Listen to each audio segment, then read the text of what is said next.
Well, it's now time for the latest in business news, and for that I'm joined in the studio by Catherine Bennett. Hi, Catherine. Hiya. Now, you're starting off with the latest action in cryptocurrency. What's moving markets there? Well, what's moving markets, or rather, the question really is who's moving markets? And unsurprisingly, the answer to that is Elon Musk. Crypto markets are at this stage more or less pinned to Elon Musk's comments, and this week he's certainly taken them on a roller coaster.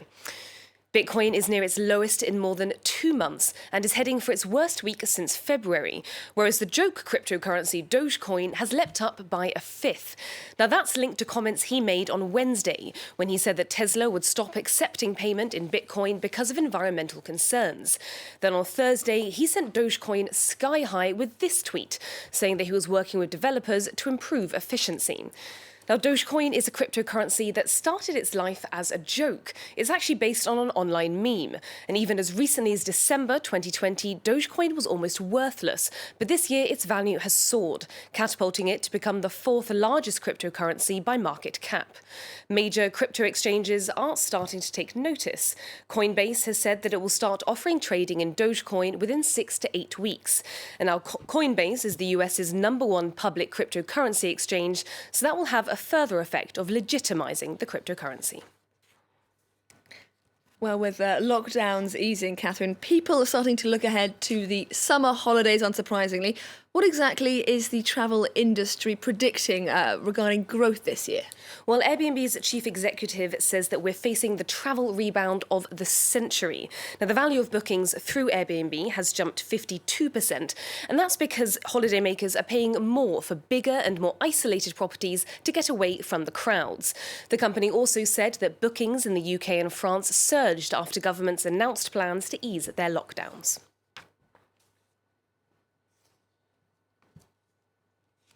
Well,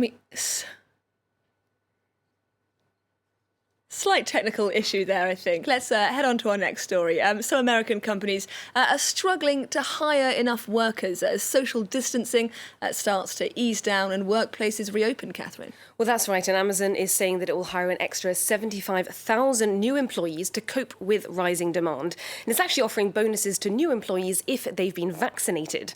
McDonald's is also offering a pay rise to its staff to try and fill vacant shifts. Andrew Hilliard has this report on the businesses trying to lure people back to the workplace. A hiring spree from one of the world's largest online retailers. Amazon's decision to hire another 75,000 employees comes as demand continues to soar. But it won't be easy getting that many new recruits on the payroll. As the US economy bounces back, analysts saying labour is drying up.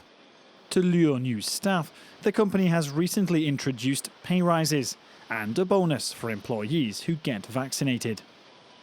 So we're now in an environment where employers are asking themselves the question, do we need to pay more or make other adjustments to bring employees onto our payrolls? And I think that there is going to be more of this in the future, where wages are going to increase in many cases because essentially employers have no other choice. Amazon isn't the only company raising pay and conditions to attract new workers. McDonald's has also announced that it will hire an extra 10,000 staff, whilst lifting hourly wages for more than 30,000 workers by around 10% to face off a labour crunch. Those changes won't apply to its franchise restaurants, which account for nearly half of the chain's revenues. But those headline figures hide a grim reality that the US comeback is far from finished. Nearly 10 million Americans are still unemployed, a far cry from the 5.7 million who were out of work before the start of the pandemic in February last year. Still, encouraging signs in the labour market are continuing to emerge. Last week, the number of Americans seeking unemployment benefits fell to below 500,000, a new pandemic low. Catherine, take us through what's happening on the stock markets at the moment. Well, US stocks bounced overnight, and that's given Asian markets quite a spring in their step. The Nikkei jumped 2.25%. The Shanghai Composite was also up by 1.5%, and the Kospi advanced almost 1%. Well, lastly from you, Catherine, looking back on a story that made headlines earlier this week, a cyber attack on the US's top fuel pipeline that caused gas shortages and also a spike in petrol prices. What's the latest there? Well, it's now come to the light that the operator of that pipeline, Colonial Pipeline, paid around 75 Bitcoin, that's nearly $5 million in ransom to the hackers within hours of the attack. The hackers then gave them a decrypting tool so that they could get their computer network back online. Now, that solved the problem, but it perhaps creates a new one. It could encourage other criminal groups to launch cyber attacks in order to get a hefty payout. Catherine Bennett with a look through the day's top business stories. Thank you very much.